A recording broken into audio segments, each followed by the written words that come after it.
Okay, welcome here. Welcome back. It's that guy's Blues Against Hill. Uh, with the Phantom, for the Phantom, all that good stuff. Just doing a quick cut here.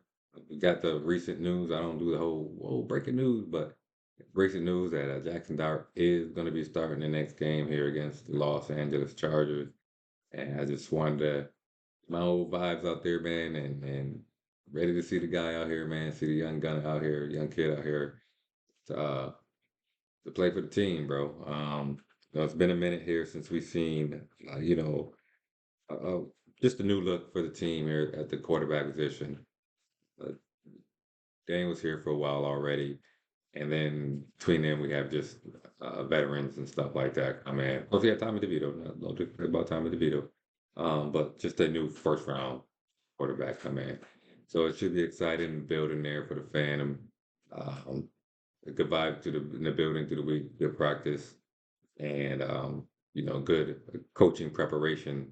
Most importantly, so that we see some positive play out of here for the team, and hopefully, we'll see how the game goes. It is the Chargers. It's tough competition here. Justin Herbert at quarterback, Jim Harbaugh head coach, um, wide receivers. Keenan Allen's back there this year with Quentin Johnston and Les McConkey played for them as well. Lance McConkey.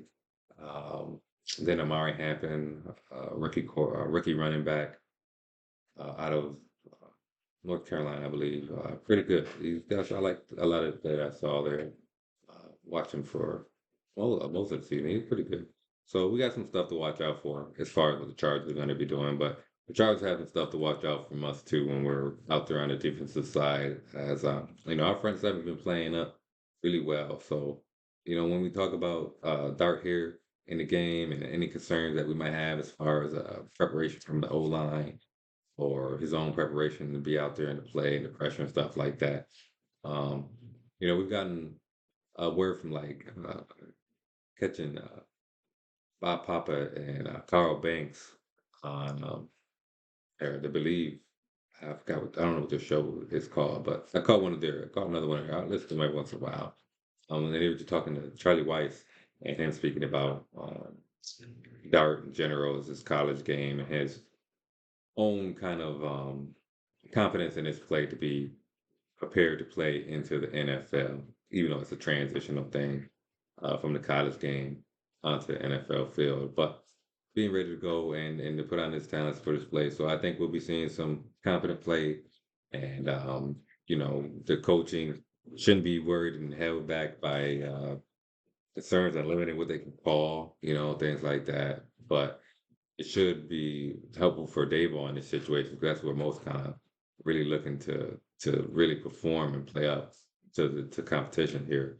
Um, the talent we're having in the field and stuff is the more consistent play calling. Stuff like the red zone, which I haven't really made an issue about. Because it was Russ in there to begin with. Start out, Russ gave show respect. Give solid 3 games, man. One game was quite an impressive game, quite an exciting game to see. Uh, see the talents on display there as far as the offensive skill players with everybody pretty much had a great game on the opposite side of the ball, who's out there and stuff. But yeah, so it was nice to see that. But now going on Dart here, he's helped guide that in and work out any kinks that they might have had in the offensive line as they've been playing pretty well, I think, for the most part. Even with Russ back there, he was playing fairly clean game, maybe coming away with a couple sacks there and there, but some of those may be limited by his mobility at his age, he said. But now, it should, as far as like things like the red zone, we should see improved scoring. Hopefully, when they're into the red zone, when they get to the red zone and stuff like that. Not only play call itself being better, of course, but some of the dynamic play that we should see from the QB position from Dart. If you've seen some of his play, or you understand the type of skill set we're working with, as he's working with at the QB position. So, there's some promising things you see that this game. Is it going to be a 453 touchdowns, no interceptions, the 2 touchdowns, 80 yards on the ground. Probably not. But still, I'm gonna play hopefully because speaking truthfully, kind of Dayball and Showing and Kafka and whatever else, man, they can't really afford not to be some promising play. And so that's kind of, even when we watch Dart out there this weekend, Sunday against the Chargers, that, you know, whatever the game is, as far as stats and stuff like that, not do too much dissecting about it. Like, first it's the first game, right? Okay. But it just, you know, he's not going to be what we're most concerned about if it don't look good. That's all I'll say.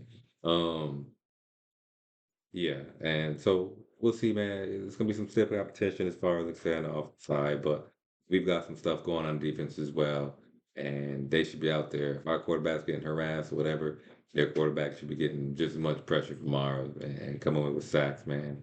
And hopefully, the thing with the good pressure that we have been seeing out of the front seven is that we now hopefully the secondary starts coming together, even though we know we might need some additions, but. Um, if they can really start playing well and coming together, then hopefully we start turning that pressure into turnovers as well. We had Drew Phillips come down one early in the season, but it's not something that we've been seeing. Even when we had Newman almost came over one, but we haven't seen even those as often we want to see them.